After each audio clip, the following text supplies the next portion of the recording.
오늘의 플러스, 헝가리를 통해 국제 정세의 흐름을 짚어봅니다. 김지영 숭실대 한국기독교연구원 교수 모셨습니다. 어서 오세요. 예, 안녕하세요. 김재입니다. 예, 교수님. 최근 우크라이나가 유럽연합에 가입하는 문제를 두고 헝가리가 반대 의사를 밝혔다 해서 화제가 됐습니다. 네, 네. 헝가리가 반대 의사를 개진한 배경은 뭔가요? 역사적으로 큰 이제 배경이 하나가 있고, 현재 헝가리가 처해 있는 그런 그 국제 정치적인 관점 뭐 이런 부분들이 있을 건데, 기본적으로 이제 우크라이나가 그 러시아와 전쟁을 하면서 이제 헝가리는 러시아와 우크라이나 둘 중에 하나의 이제 편을 들어야 되는 그런 입장이거든요. 예. 근데 유럽연합의 회원국이기 때문에 실제로는 사실 우크라이나를 도와서, 왜냐하면 전체 유럽연합이 우크라이나를 지원하고 있기 때문에 그 입장에 서야 되는데, 헝가리 입장에서는 우크라이나를 지원을 하게 되면 또는 그 편에 서게 되면 헝가리가 당장에 이제 에너지를 헝가리에서 한 8, 90% 수입을 해갖고 있는데 그 이제 에너지 문제가 걸리고, 예. 두 번째는 이제 국제 관계상으로 봤을 때 러시아를 지원해 주는 것이 전략적으로 손해가 되지 않아요.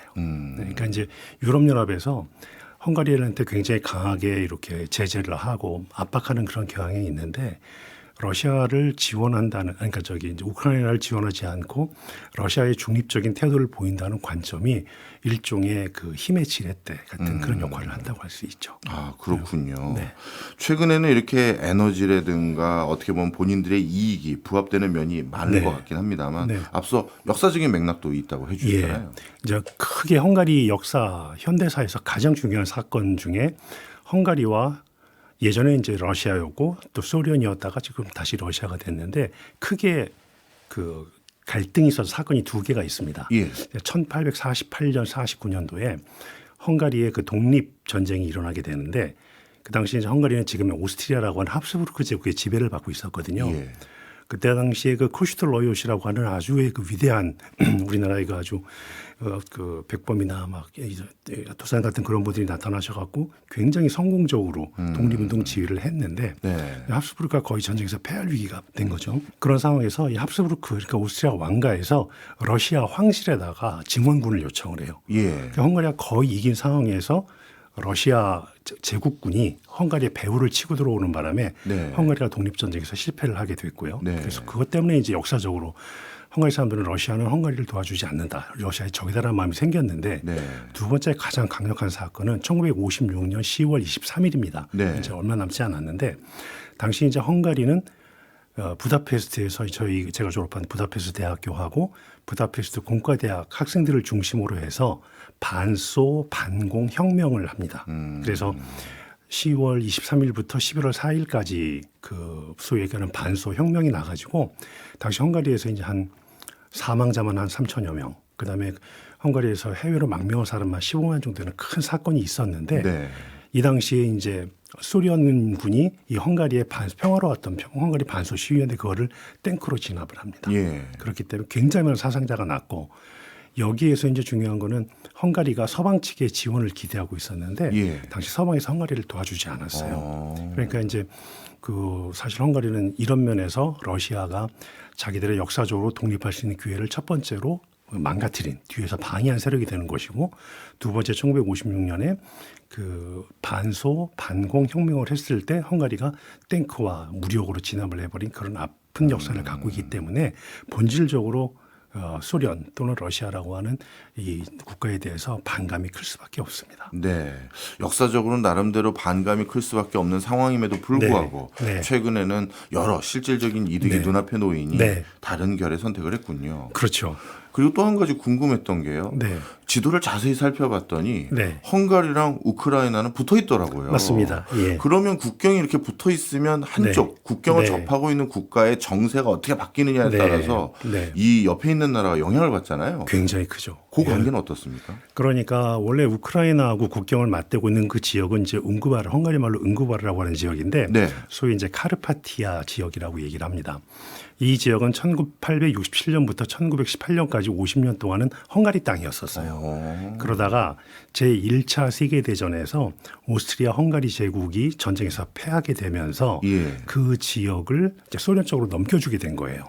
그렇기 때문에 헝가리 입장에서는 예전에 자기 땅이었고 지금 그곳에 한 5만 6천 한 6만 정도 헝가리 그 이주민들이 헝가리 주민들이 살고 있어요. 아, 그렇군요. 예, 그러니까 이제 그 지역은 헝가리 언어만 사용하고 예. 헝가리 문화와 전통이 아직도 유지되는 곳인데 2017년하고 2019년도에 우크라이나 정부에서 예.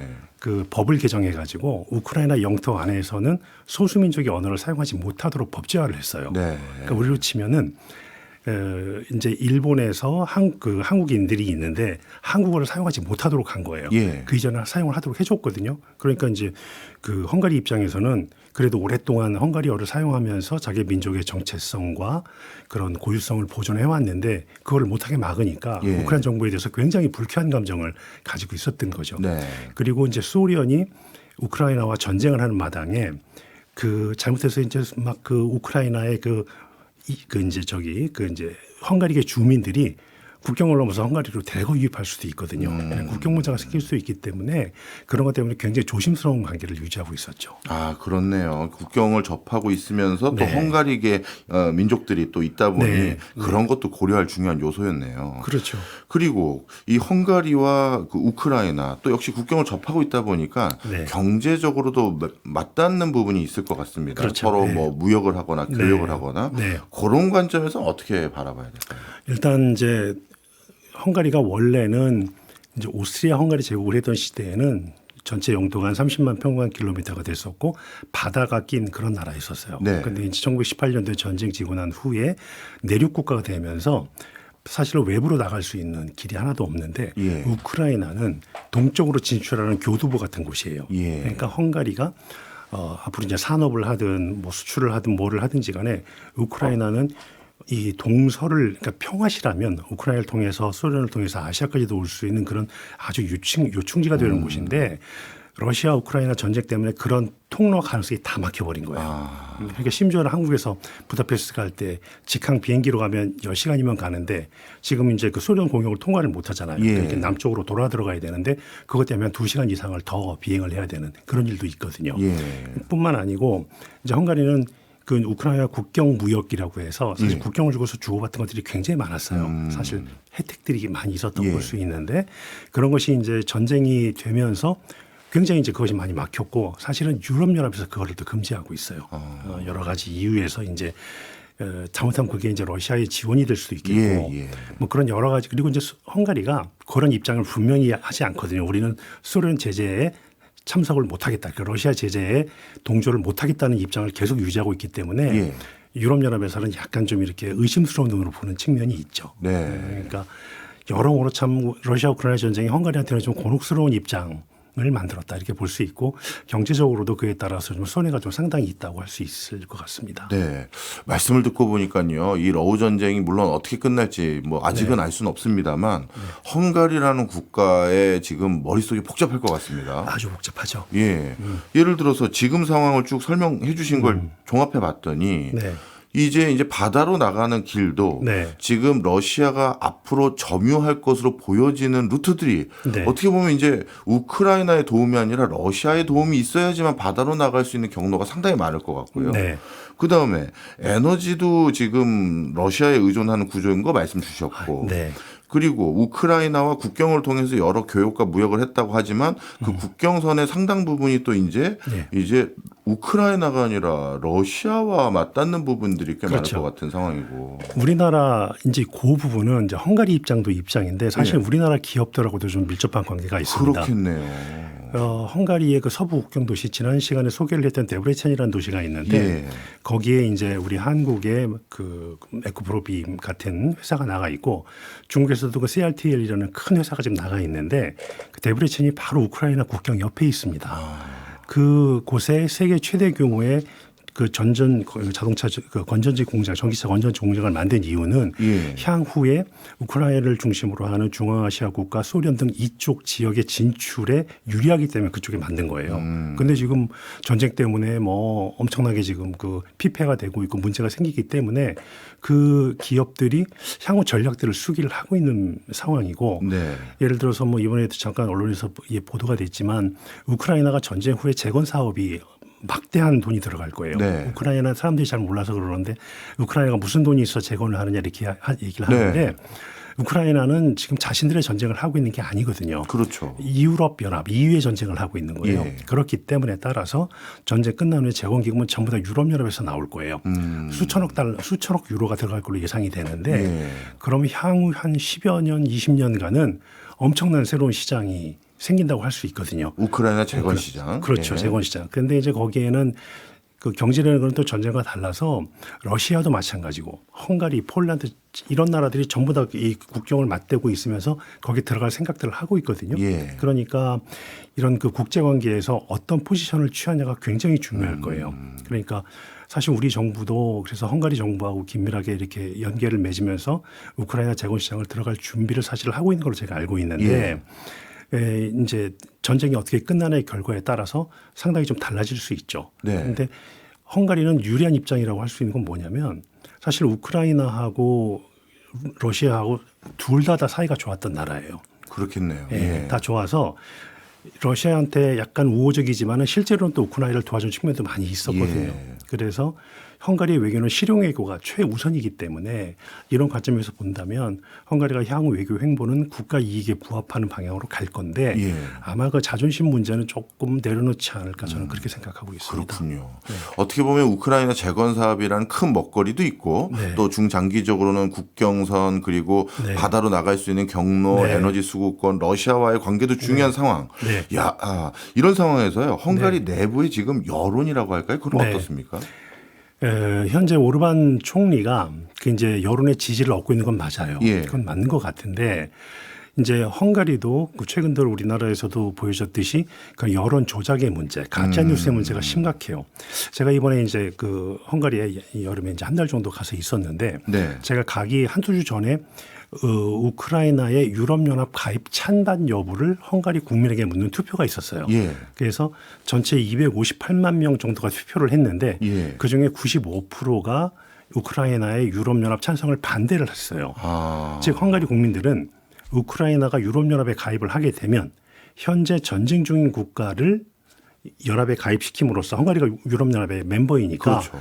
전쟁 국가를 유럽연합에 가입시킴으로써 우리도 전쟁 상태가 된다는 예. 논리를 내세워서 전쟁 중인 국가는 그 집어넣지 않는 게 좋다 예. 이런 입장이에요. 예. 그런데 지식인들은 또 다른 입장이에요. 네. 그러니까 일반 보통 이제 국민들은 이렇게 생각을 하시는데 조금 진보적이거나 조금 더 이렇게 그 서방 그 친화적인 지식인들은 그럼에도 불구하고 러시아의 우크라이나 침공 자체가 불법적이고 불법 무도한 일이므로 국제 정의를 위해서도 우리가 러시아에 대해서 제재하고 그런 입장에 동참을 해야 되는 입장인 거예요. 예. 그런데 여기에서 이제 오르반 총리는 그런 국제적인 위신이나 그것도 좋은데 중요한 건 헝가리의 생존, 실제적인 존재의 가능성, 그다음에 소련과 러시아와 적대적인 관계를 맺었을 때 우리에게 다가올 불이익 등을 고려해서 절대로 그것은 옳지 않다. 그리고 만약에 우크라이나가 유럽연합에 들어오겠다고 하면 전쟁 다 끝난 다음에 다른 방안을 가지고 해야지 예. 지금 할 일은 아니다. 그러니까 이거는 뭐 전적으로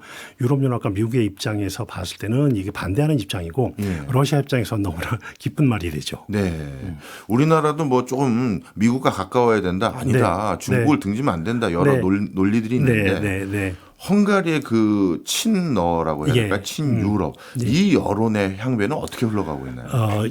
원래 기본적으로 1989년도에 헝가리가 사회주의, 즉 공산주의 예전에 그걸 포기하고 자본주의 국가로 전환할 때는 거의 90% 이상이 친서방 정책이었어요. 그다음에 러시아, 그 당시 이제 소련이 해체되면서 막 러시아로 바뀔 때였는데 굉장히 적대적이었어요. 일부러 관계도 소원하게 막 이런 식으로 했었어요.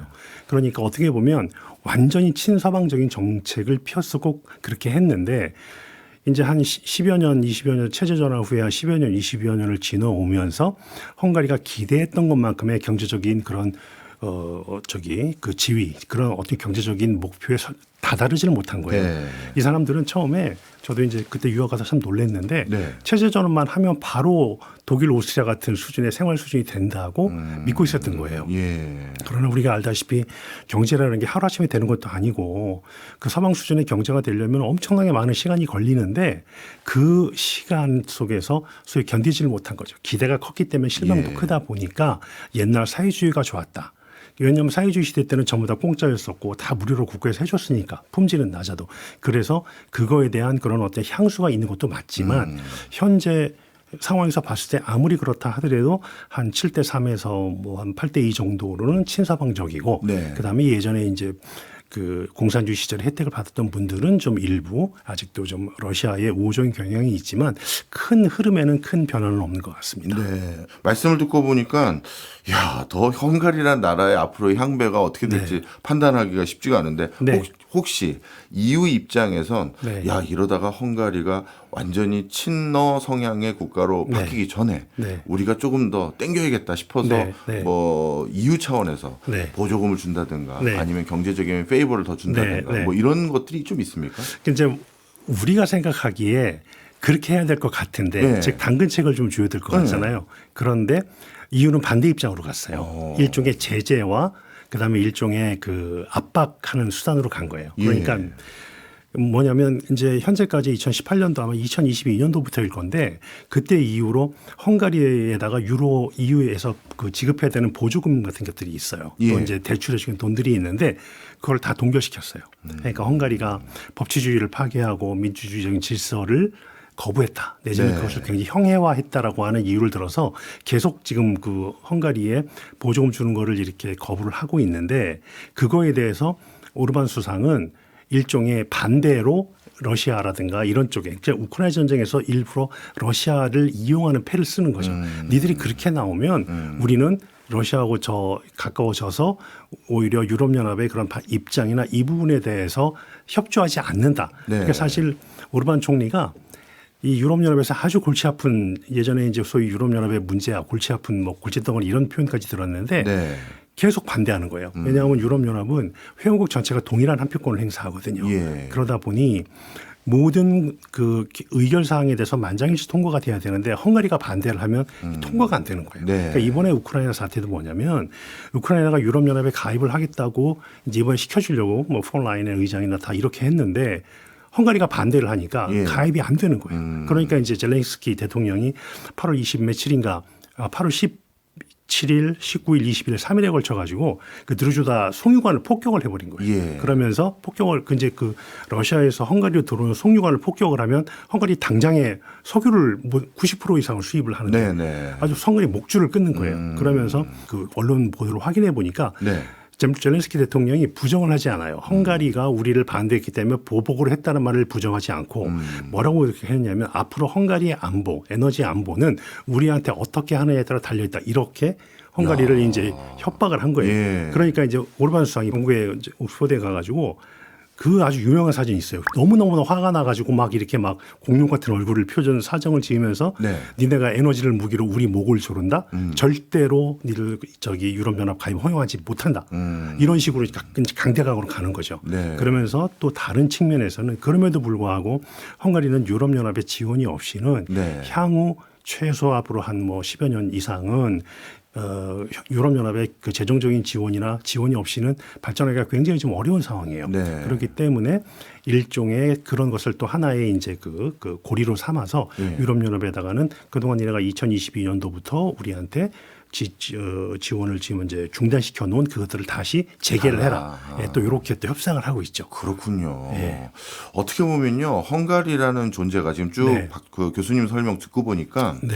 러시아 입장에서도 네. 야, 헝가리 너는 완전히 친러로 돌아서지 말고 네. EU에 그대로 가입돼 있어. 그렇죠. 라고 하게 만드는 것도 네. 러시아에게도 유용한 점이 참 많네요. 아유, 당연하죠. 그 러시아가 우리가 이제 기본적으로 러시아에 대한 이해가 좀 부족한 상황에서 예. 푸틴을 독재자라고 얘기하고 푸틴이 굉장히 강압적인 정치를 하고 있는데 외교 정책에서 보면은 굉장히 아주 영리한 전략을 펴요. 그리고 여우 같은 사람이에요. 예. 그리고 푸틴이 원래 정보기관 수장이었기 때문에 세계 정세를 아주 잘 이해를 하고 있거든요. 그래서 이렇게 세계 정세를 잘 이용하고 활용할 줄 아는 기술이 있는데 헝가리를 일종의 그 이제 헝가리 쪽에서 기분이 좀 안 좋을 텐데 이런 예. 얘기를 들으면 러시아의 대서방의 일종의 어떤 뭐 전진 기지 또는 뭐 이익의 대변자까지는 아니더라도 네. 최소한 자신들이 서방에서 외로운 홀홀 단신은 아니다라는 거를 보여주는 하나의 그 상징적인 의미도 있어요. 그런 예. 걸로 잘 활용을 하고 있고 예. 그 반대급부로 헝가리는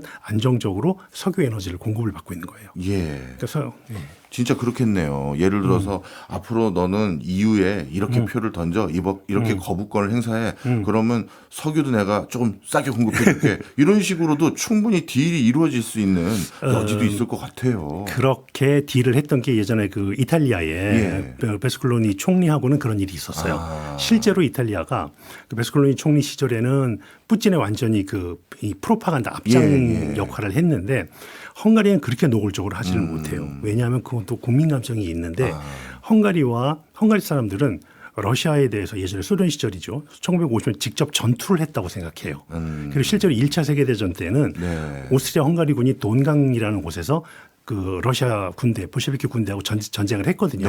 그러니까 헝가리 입장에서 보면 러시아는 가깝지만 멀고 멀지만 가깝고 불가원 불가건인데 그렇다고 해서 우리 안으로 받아들이기에는 위험한 적인 거예요.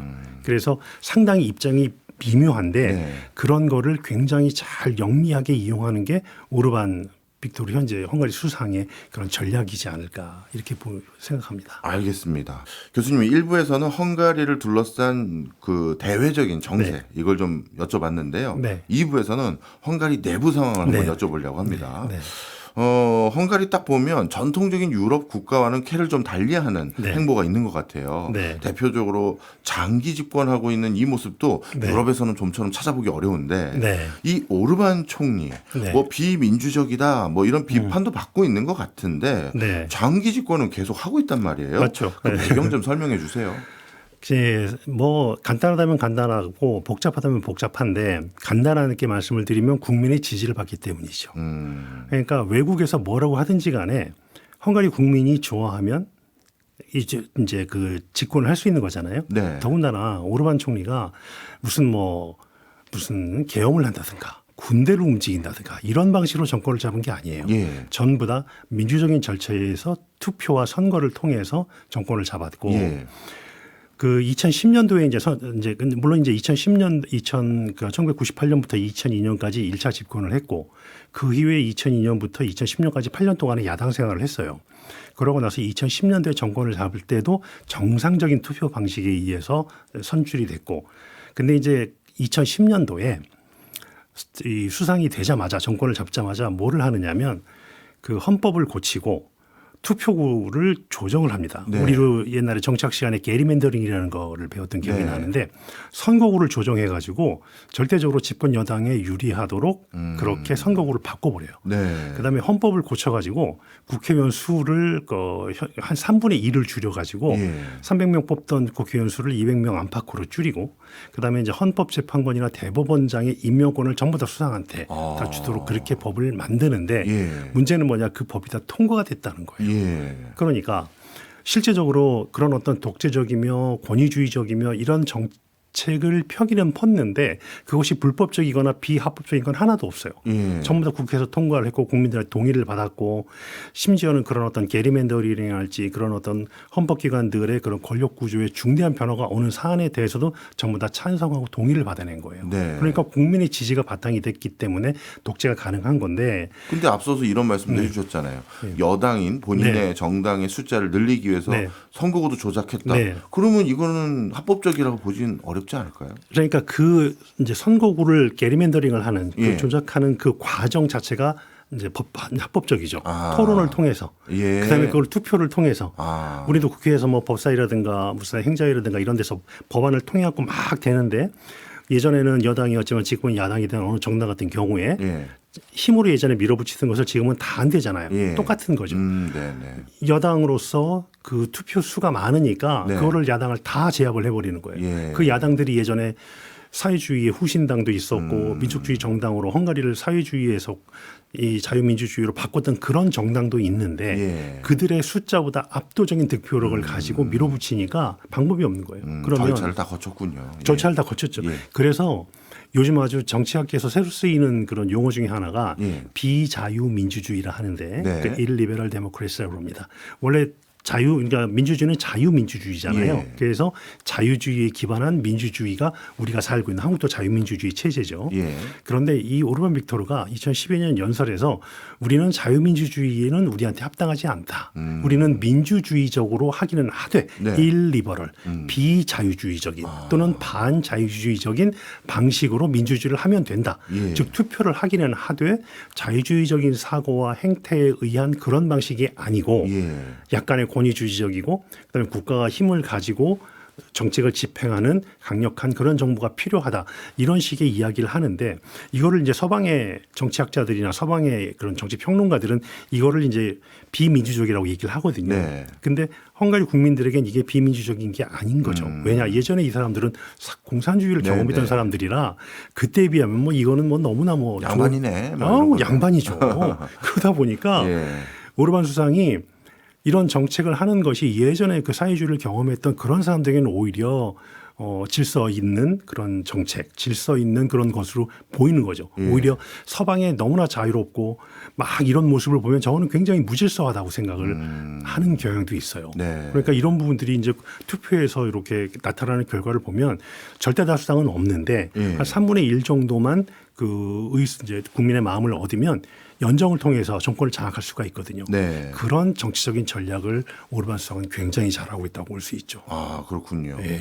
그 헝가리 국민들이 오르반 총리에게 나름대로 이렇게 권위를 계속해서 부여해 주는 네. 근원적인 리더십의 근원. 네. 이거는 뭘까요? 일단 기본적으로 이제 헝가리 사람들이 그 이제 아주 젊은 나이부터 어린 10대부터 시작해서 현재 70대, 80대까지 이제 살고 있는 전체 인구의 구성을 쭉 보면 예.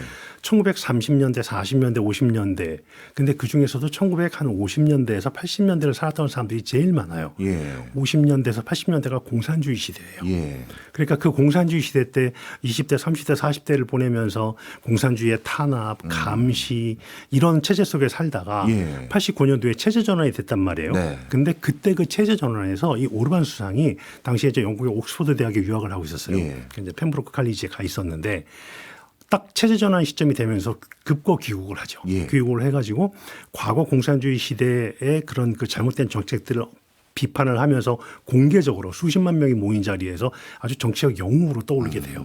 그러니까 이 사람이 젊어서 정치적으로 풋풋하고 잘 못할 수는 있는데 헝가리가 체제 전환을 하면서 아주 근본적인 입장에서 어떤 그런 그 변화에 역동적인 힘을 부여했던 사람 중에 하나 이런 이미지가 있어요. 예. 그러니까 다소 저 사람이 실수를 하더라도 기본적인 그런 그 본성은 그 공로를 우리가 그 본질적인 공로는 인정을 해야 되는 그런 마음이 있는 거고 또 한 가지는 이게 이제 어떻게 보면 이제 운이 좋은 건데 89년도 체제전환 이후에 바로 이제 그 체제 전환을 성공시켰던 일종의 민족적 우파 그룹들이 정권을 장악했는데 4년 동안 대실패를 했어요. 경제. 네. 네. 그 다음에 이제 94년 선거에서 그러면 니네 그 개혁파가 실패했으니까 그러면 이번에는 옛날 공산당 후신들 네. 이들이 해와. 그래서 사회당이 한테 정권을 맡겼어요. 4년 네. 동안 더 실패했어요. 그러니까 개혁을 했던 민주적 우파 예. 또 거기 이제 그 다음에 그러면 옛날이어 다시 한번 해서 컴백했던 구사회당도 실패. 그러니까 이제 남은 게 오르반 빅토르밖에 없는 거예요. 그래서 그 당시에 오르반 빅토르가 아마 35살인가 그랬을 건데 그 아예 그 피데스라는 그 당 이름이 원래 피어덜 데모크라트 세베체게라 그래서 청년 민주주의 연합이에요. 네. 그래서 가입 연령을 35세 이하로 뒀어요. 애당초에. 그러면서 이제는 우리가 사회주의 했던 민족주의 우파도 실패 그렇다고 사회주의의 잔존 세력도 실패 그러면 이제는 완전히 젊은 애들한테 새로 맡겨보자 이렇게 해서 당선이 돼요.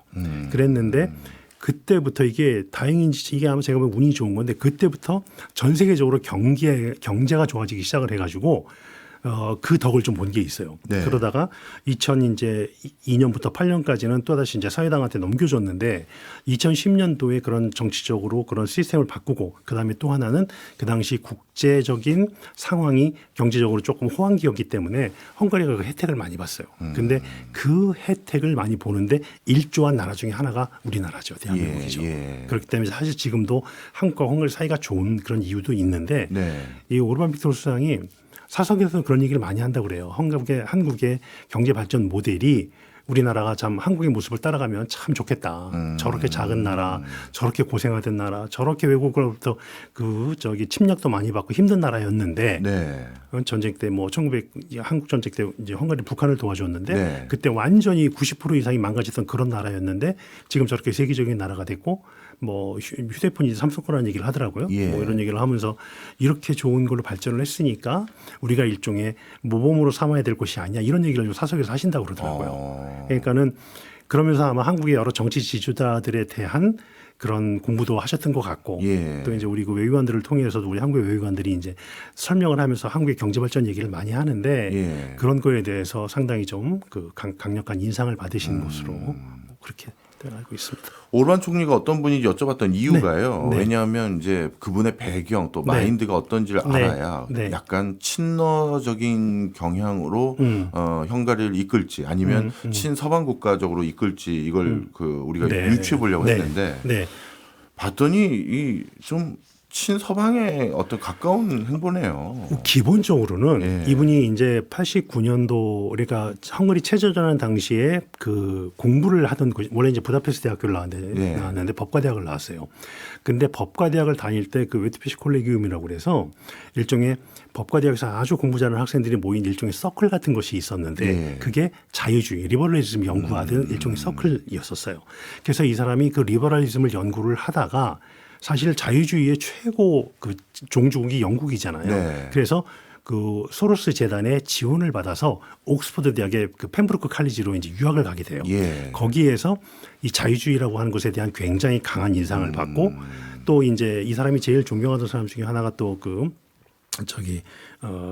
지금 제 이름을 까먹었는데 하여튼 제3의 물결 썼던 예. 그 학자일 거예요. 그래서 예. 뭐 이런 자유주의적인 성향이 굉장히 강한 사람이라서 이 사람은 사실 친러시아적이 될 수가 없는 사람이에요. 그 공부한 배경에는 물론 이제 고등학교 다닐 때는 공산주의 청년단에서 역할을 했었는데 그거는 뭐 큰 문제는 아닐 것 같고 그랬는데 지금의 친러시아적 성향을 보이는 거는 그거는 어떻게 보면 철저하게 계산된 거라고 보시면 될 거예요. 네. 국가의 이익을 위해서 예. 헝가리의 실익을 위해서는 적 아니라 그 누구한테도 가서 무릎을 꿇을 수 있고 허리를 굽힐 수 있다. 이게 평소 주장이시거든요. 그러니까는 그 어떤 그런 이분의 그런 사상적인 성향보다는 예. 헝가리의 국익에 무엇이 부합하느냐에 따라서 예. 이분의 활동을 향후 점쳐볼 수 있을 것 같아요. 예. 교수님 말씀 쭉 듣고 보니까요. 제가 한 가지 조금 이해가 되는 부분이 생겼습니다. 네. 요즘 트럼프 지지자들이 네. 오르반 총리를 롤 모델로 언급하기도 했다고 하더라고요. 예, 그렇게 많이 얘기하죠. 실제 봤더니 자국 우선주의, 네, 자국이 맞습니다. 우선주의 이것도 딱 닮았네요. 너무 똑같죠. 네. 어떻게 보면 트럼프보다는 오르반이 먼저 시작했죠. 그거를. 그런 것 같아요. 왜냐하면 미국은 강대국 사이에서 짜부러져서 망가진 적이 없잖아요. 예. 근데 헝가리는 오른쪽에는 소련이라는 적이 있어요. 왼쪽에는 독일이라고 하는 양대 강국이 있죠. 그 가운데에서 자본주의와 사회주의라고 하는 이 진영사에서 이 균형추를 타면서 그 생존해야 되는 운명이었던 거죠. 근데 예. 거기서 이제 시도를 해봤어요. 반공 그런 전선 소련에 대해서 우리가 한번 앞장서서 반항을 해보면 서방이 도와주겠거니 생각을 했는데 천만에만만해죠. 아무도 안 도와줘요. 그러니까 국제정세는 냉혹하구나. 우리가 소련한테 저항을 해봤자 서방 국가들은 말로는 뒤에서 도와주지 않나. 지금의 우크라이나를 헝가리가 그렇게 평가하고 있어요. 네네. 니네 우크라이나 미국 서방 지원받아서 소련하고 싸우고 있는데 실제로 군인 한 명 보냈냐? 뭐 북한밖에 없죠. 뭐 이런 식의 얘기를 하면서 우리가 소련에 저항했을 러시아에 저항했을 때 결국 니들은 아무도 안 도와줄 거다. 그러므로 우리는 우리 살기는 우리가 찾아야 된다. 이거에 대해서 서방의 지도자들이 사실 말을 못하죠. 왜냐하면 헝가리하고 폴란드 이런 나라들이 이제 중간지대에서 일종의 벨트를 형성하고 있기 때문에 서방의 안전이 보장이 되는 건데 예. 이 나라들이 전부 다 만약에 러시아의 손으로 넘어가게 되면 다음은 바로 서방 국가들이 러시아와 전면으로 대처하는 상황이 될 수밖에 없거든요. 그러니까 이제 이런 면에서 서방에서 헝가리가 하는 짓이 마음에 안 들면서도 그렇다고 또 완전히 러시아로 가게 놔줄 수도 없고 어느 순간 정도는 우리 편에 묶어둬야 되기 때문에 제가 판단하기로는 현재는 조금 그 관계가 다소 갈등 관계이긴 한데 유화책을 분명히 쓸 거라고 그렇게 생각합니다. 그렇군요. 실제 오르반 총리의 스피치라고 해야 될까요? 네. 이것도 네. 트럼프와 유사한 면이 많다고 들었고요. 네. 또 트럼프도 가끔 보면 백악관에서 네. 자기에게 곤욕스러운 질문한 언론사 같은 경우 네. 넌 이제 나가 막 이러잖아요. 그렇죠. 예. 근데 오르반 총리도 언론도 좀 지배하는 것 같다는 느낌도 있던데. 오르반 총리 언론 지배 정도가 아니고요. 예. 언론을 장악했어요. 그러니까 헝가리가 원래 야당 언론 전통이 굉장히 강한 나라예요. 예. 그랬는데 제가 지난번에도 가서 보니까는 그 헝가리의 가장 비판적이었던 그 이제 언론사 신문이 있는데 예. 그 신문사의 주식을 80%를 사버려요. 그 주식을 사 지사를 장악한 다음에 예. 편집진을 다 해고를 해서 갈아버리는 거죠. 이런 식으로 해서 헝가리 가장 중요한 매체, 그 신문 매체라든가 방송 매체는 원래 조금 친정부적이었는데 예. 그 신문 매체 같은 경우에는 80%한 90% 정도를 장악을 했어요. 네. 그래서 이제 저도 이제 여기 오기 전에 이렇게 쭉 헝가리 신문들을 아침에 보는데 한 6개 신문 중에 딱 1개 신문만 비판적이고 나머지는 전부 다 찬양 일색이에요. 그리고 지금 이제 오르반 수상의 정적이 이제 내년에 선거가 있으니까 네. 정적이 나타나 가지고 막 이렇게 활동을 하고 있는데 모든 주요 신문의 거의 일면 기사가 매일매일 어떤 거냐면 그 야당 그 이제 그 티서당이라고 하는데 그 티서당 당수의 부정, 부패, 비리, 심지어 여자친구가 당비를 가지고 브라질에 여행 갔다는 거를 언론 일면 기사로 내놓고 사진까지 찍어가지고서 그걸 그렇게 부패한 사람이라고 하고 있어요. 예. 그러니까 그런 언론을 이용하는 그런 방식도 굉장히 아주 교묘하고 본인이 직접 나서지는 않더라도 그런 이미지 메이킹을 통해서 저 야당 지도자가 우리의 지도자로서 격이 떨어진다. 개인 정의밖에 차지 않는 사람이라는 또 이미지 메이킹을 잘하고 있죠. 네. 쭉 말씀 듣고 보니까 조만간 있을 선거에서도 오르반의 승리가 예상된다. 이렇게 봐도 될까요? 그러니까 제가 이번에도 가서 이제 그 헝가리 지식인들하고 얘기를 했더니 예. 지식인들은 다 오르반이 질 거라고 얘기를 하는데 그건 희망적이에요. 근데 일반 보통의 국민들과 대화를 나눠보면 아니 그래도 뭐 오르반 말고 누가 있겠어.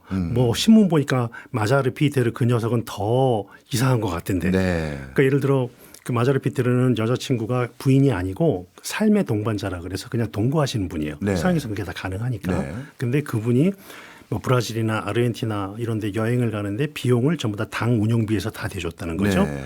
근데 그거에 비해서 오르반 수상은 자기 동네 근처에 있는 해변가에 가서 그냥 즐겼다 뭐 이런 식으로 비교 기사를 내 가지고 네. 누가 봐도 이거는 야당 대표가 굉장히 부패했구나라는 언식을 만들게 하는 방식으로 하는 거죠. 예. 그래서 이런 걸로 봤을 때 현재 헝가리 국민들이 그래도 여러 가지 독재적이고 권위적이고 그런 부분이 있기는 하지만 그래도 국왕이 명간이다라는 그런 분위기가 좀 있는 것 같아요. 근데 네. 저는 우리 뭐 지식인들이나 학자들은 다음 선거에서 오르반이 분명히 질 거라고 이렇게 얘기를 하는데 저는 그거에 동의하지 않아요. 그렇군요. 네. 현재는 그러면 오르반 정권에 도전할 만한 네. 야당계 인사는 없다 이렇게 봐도 되는 거죠? 한 명이 있었는데 예. 그분을 그렇게 매일매일 그렇게 부패한 인간으로 만들어놔가지고 네. 아주 요즘은 그 조크의 대상이 됐어요. 만화 비평의 대상이 될 정도로 그렇게까지 만들어놨더라고요. 제가 보기엔 더 심해질 거라고 생각합니다. 예. 말씀 듣고 보니까 또 오르반의 지지 기반이라고 해야 네. 될까요? 네. 이거는 지식인층이 아니라 뭐 서민이라든가 네. 농촌 지역 또 고령층 네. 이런 사람들인가 보죠. 주로 이제 농촌 지역에서의 지지 기반이 아주 센데 그 이유가 있는 게 예. 이제 유럽연합에서 헝가리에 보조금이나 이런 걸 그동안 많이 줬다 그랬잖아요. 그 비용들의 상당수가 그 농촌, 예. 그다음에 농민, 그다음에 가족 이런 데 많이 쓰였어요. 특히 이제 전통적으로 천주교 가톨릭의 영향이 강한데 지방은 더 강하거든요. 거기에 뭐 예를 들어서 아이를 3명, 4명 낳으면은 거기에 대해서 보조금을 준다든지 또는 세금을 면제를 한다든지 우리나라에서도 예전에 어느 뭐 국회의원이 헝가리 그런 출산 정책을 좀 도입해야 된다 막 이렇게 한때 사실 그렇게 했어요. 그러다 보니 전체적으로 노인이랄지 또 이렇게 도시에 거주하지 않는 분들은 오르반에 대한 지지가 상당히 강하다고 볼 수 있죠. 네. 쭉 말씀 듣고 보니까요. 또 난민 문제에 대해서도 네. 본인의 지지 기반을 더 결속시키기 위해서 강경 자세일 것 같은데요. 굉장히 강한 게 뭐냐면은 헝가리 인구가 1000만이 안 돼요. 990만 정도인데 오르반 주장이 그거예요. 인구가 7천만 명인 독일에서 뭐 100만 명의 난민을 받는 거는 아무런 문제가 되지 않는다. 근데 인구가 900만인 헝가리에서 100만 명의 난민을 받으라는 거는 우리 그 국민의 10분의 1을 난민으로 채우라는 얘기인데 그러면 우리나라에서 못 사는 분들, 우리나라에서 직업이 없는 분들 그런 분들은 그럼 어떻게 하란 말이냐. 그들을 위해서 우리 국민을 포기하란 이런 감정적인 그런 언사를 쓰는 거예요. 그분들을 살리자고 가난한 우리 국민들을 그 삶을 복지를 포기해야 되는 거 이거는 수상으로서 할 일이 아니다. 네. 이러면 국민들은 감동할 수밖에 없죠. 아. 근데 사실은 유럽연합에서 그렇게 주장하는 건 아닌데 예. 그거를 교묘하게 그런 중부 유럽이나 아니 저쪽에 중동 지역에서 오는 난민들을 그런 식으로 악마화하거나 유럽연합의 어떤 정책을 실행하게 하는 앞잡이 정도로 하게 하는 그런 정치적 원사에 능한 거죠. 근데 이제 인도주의 차원하고는 거리가 조금 있는데 네. 이걸 또 어떻게 커버를 하는 거냐면 인도주의 인권 중요한데 우리 국민이 못 살고 우리 국민이 죽게 되면 인도주의 인권이 무슨 소용이 있느냐. 네. 그러니까 이거는 뭐 일반 서민들에게 굉장히 아주 잘 먹히는 선전 공약이 될 수 있죠. 네. 이제 전 세계적으로 보니까요. 워낙 매체들이 다양해지고 빈번히 접할 수 있는 매체가 많다 보니까 네. 이 스피치에 힘이 있고 정서적으로 사람에게 딱 울림을 주는 네. 리더십들이 네. 뭔가 오래 가시는 것 같아요. 뭐 한국 정치에서도 그런 부분들은 너무나 드러나는데 네. 제가 생각하기로 헝가리 정부 정치 현상을 무슨 느끼는 거는 이제 정치인이라 하더라도 이제 국민이 무엇을 원하는지 국민이 아주 목말하는 부분이 있어요. 네. 그거를 아주 그냥 귀신같이 집어내서 그거를 착 이렇게 적셔줄 수 있는 능력이 정치인의 능력인 것 같은데 네. 그런 면에서 보면 오르반 총리는 거의 탁월한 존재라고 할 수 있어요. 제가 판단하는 또 수십 년간 헝가리 정치에서의 그 지도자들의 그 면면을 살펴보면 국민의 원하는 어떤 그런 것, 소위 국민이 원하는 아주 작지만 그래도 그거 막 가려워서 긁어줘야 되는 그것을 착 긁어줄 수 있는 그런 능력이 이분한테는 있는 것 같아요. 네. 오늘 교수님 통해서 우리가 몰랐던 헝가리 그리고 헝가리 중심에 있는 오르반에 대해서 자세히 배워봤는데요. 이제 러우 전쟁 조금씩 조금씩 종전의 분위기도 있는 것 같고 네. 네. 뭔가 새로운 변화가 있을 것 같습니다. 네. 그런 관점에서 헝가리 앞으로 러우 전쟁 이후 어떤 지정학적인 가치를 가진 나라로 발돋움할까요? 이제 굉장히 중요한 질문을 주셨는데요. 제가 또 오늘 얘기하고 싶은 부분인데 러시아와 우크라이나 양쪽에 다 통로를 가지고 있고 네. 심지어는 국경을 맞대고 있어요. 예. 우크라이나하고는 헝가리가 가장 동쪽에 있는 서방이라는 표현을 씁니다. 가장 동쪽에 있는 서방. 프랑스 파리에서 영국 런던에서 내지는 뭐 스페인에서 한번 이 동유럽 쪽 들어가려면 정말 기차 타고 하루 종일 와야 되는데 예. 헝가리는 2시간, 3시간, 러시아까지 10시간이면 가거든요. 예. 모스크바까지. 그러니까 지정학적으로 봤을 때 향후 전후 세계의 새로운 그런 통합과 새로운 그런 결속이 일어날 때 헝가리가 그것을 묶는 그 역할을 할 수 있어요. 그리고 이제 뭐 부다페스트 지금 그 러시아와 우크라이나와 미국의 이제 차기 그 휴전 회담을 부다페스트에서 하겠다고 지금 그렇게 얘기가 나오고 있는데 바로 그런 지정학적 위치를 전면적으로 보여주는 거고요. 그리고 이제 헝가리가 하나가 좋은 건 뭐냐면 이제 그동안에 EU 유럽연합에서 지원해 준 그런 그 인프라 비용 덕분으로 철도 도로 인프라가 굉장히 좋아졌어요. 예. 그래서 서방에 또는 앞으로 향후에 러시아와 우크라이나 양쪽 다 추진하고 진출하거나 그쪽으로 나가고자 하는 나라들한테 너무나 좋은 그런 트랜스포테이션, 그러니까 교통의 이점을 제공하고 또 인건비도 싸기 때문에 향후 이 헝가리가 갖는 지정학적인 중요성은 점점 더 증가될 것으로 저는 그렇게 판단하고 있습니다. 알겠습니다. 지금 헝가리에 투자해 놓은 우리 기업들에게도 이런 소식이 조금 더 감내할 수 있고 견딜 수 있는 힘이 됐으면 좋겠네요. 조금 더 버텨야 되죠. 네. 네. 알겠습니다. 지금까지 김지영 숭실대 한국기독교연구원 교수였습니다. 고맙습니다. 네, 감사합니다.